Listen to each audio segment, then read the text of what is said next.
Hello everyone, मैं Swati Shukla Shivam convent की online classes में आपका स्वागत करती हूँ। आज मैं क्लास 8th बी का न्यू कोर्स स्टार्ट करने जा रही हूँ, जिसपे मैं ज्योग्राफी का फर्स्ट लेसन लेती हूँ, जिसका नाम है प्राकृतिक संसाधन। इसको इंग्लिश में नेचुरल रिसोर्सेज भी कहते हैं। आइए हम पहले पॉइंट में आते हैं। पहला पॉइंट है हमारा प्राकृतिक संसाधन। प्राकृतिक संसाधन क्या है? प्राकृतिक पर्यावरण में अनेक संसाधन उपलब्ध हैं जो उस क्षेत्र के मानव की आवश्यकताओं की पूर्ति करते हैं। भूमि, मृदा, जल, वनस्पति, जीव जंतु आदि प्राकृतिक संसाधन है। हम दूसरे शब्दों में ये भी कह सकते हैं कि प्राकृतिक संसाधन वे संसाधन कहलाते हैं जो हमें प्रकृति से प्राप्त हो सकते हैं। दूसरे शब्दों में और ये भी कह सकते हैं कि कोई भी वस्तु तब तक संसाधन नहीं बनती जब तक मनुष्य इसका उपयोग न करे। नेक्स्ट पॉइंट है हमारा भूमि संसाधन। भूमि से प्राप्त होने वाली वस्तुएं भूमि संसाधन कहलाती हैं। जैसे भूमि पर कृषि करने पर हमें भोजन प्राप्त होता है। भूपृष्ठ पर कुल क्षेत्रफल का लगभग 30% भाग ही भूमि है। नेक्स्ट पॉइंट है हमारा मृदा संसाधन। मृदा को हम हिंदी में मिट्टी भी बोलते हैं। मृदा का दूसरा नाम मिट्टी भी है।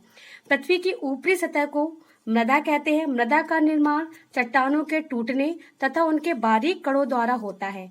मिट्टी एक बहुत ही उपयोगी प्राकृतिक संसाधन है।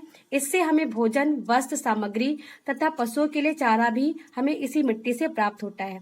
मिट्टी का निर्माण कई प्रकार के मृत शरीर, जीवों के शरीर और पेड़ पौधों की सूखी हुई डालियों और पत्तियों के मिट्टी में सम्मिश्रण से होता है।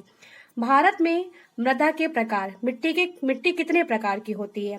संरचना और गुणवत्ता के आधार पर भारत में मिट्टी को 6 भागों में डिवाइड किया गया है। कॉप, लाल, लेटराइट, काली, पर्वतीय एवं मरुस्थलीय मृदा। दूसरा है पॉइंट हमारा मृदा अपरदन।